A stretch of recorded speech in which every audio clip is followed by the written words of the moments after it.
U.S. and partners' forces strike Houthi military targets in Yemen. U.S. and partners' forces conducted defensive strikes against military targets in Houthi-controlled parts of Yemen yesterday, following a series of attacks launched by the armed rebel group against commercial ships operating in the Red Sea. The joint strikes were carried out by the U.S. and United Kingdom with non-operational support from Australia, Bahrain, Canada and the Netherlands. They targeted Houthi missile, radar and unmanned aerial vehicle capabilities used to carry out attacks against vessels operating in international waters. President Joe Biden said the strikes serve as a clear message that the United States and our partners will not tolerate attacks on our personnel or allow hostile actors to imperil freedom of navigation in one of the world's most critical commercial routes. I will not hesitate to direct further measures to protect our people and the free flow of international commerce, as necessary, he said in a statement following the strikes. The US and UK forces launched the strikes from air, surface and subsurface platforms, and used precision-guided munitions to minimize collateral damage, a Pentagon official said during a press briefing following the strikes.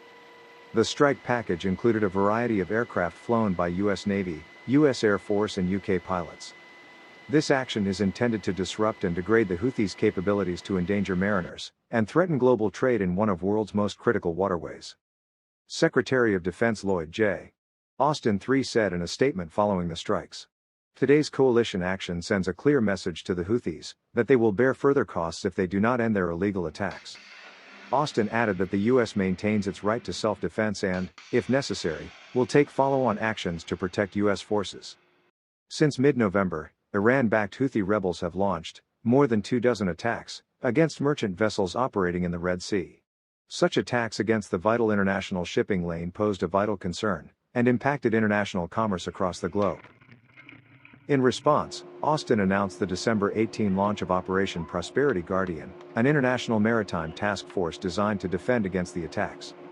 The operation brought together forces from 22 nations to address the challenges in the region and ensure freedom of navigation in the Red Sea and Gulf of Aden. The forces operate under the umbrella of the Combined Maritime Forces and the leadership of Task Force 153, a U.S. Navy-led initiative focused on maritime security in the Red Sea. Earlier this week, the rebel group launched nearly 20 drones and several missiles targeting U.S. ships underway in the region. That attack was defeated by U.S. and UK forces operating in the region, as part of Operation Prosperity Guardian.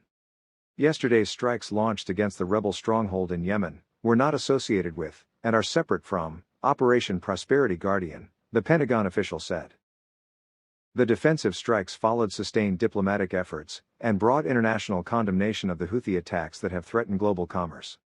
Last week, the governments of the US, Australia, Bahrain, Belgium, Canada, Denmark, Germany, Italy, Japan, Netherlands, New Zealand, and the United Kingdom issued a joint statement condemning the attacks and warning the rebel group against further escalation. In the statement, the nations warned that the Houthis will bear the responsibility of the consequences should they continue to threaten lives, the global economy and free flow of commerce in the region's critical waterways. Earlier this week, the United Nations Security Council adopted a resolution demanding that the rebel group cease all attacks against ships in the Red Sea. In a statement following yesterday's strike, the governments of the US, Australia, Bahrain, Canada, Denmark, Germany, Netherlands, New Zealand, South Korea and the United Kingdom issued a joint statement further condemning the Houthis' actions and warning against further escalation. The nation's statement read that the strikes demonstrated a shared commitment to freedom of navigation, international commerce and defending the lives of mariners from illegal and unjustifiable attacks. Our aim remains to de-escalate tensions and restore stability in the Red Sea, but let our message be clear. We will not hesitate to defend lives and protect the free flow of commerce in one of the world's most critical waterways, in the face of continued threats.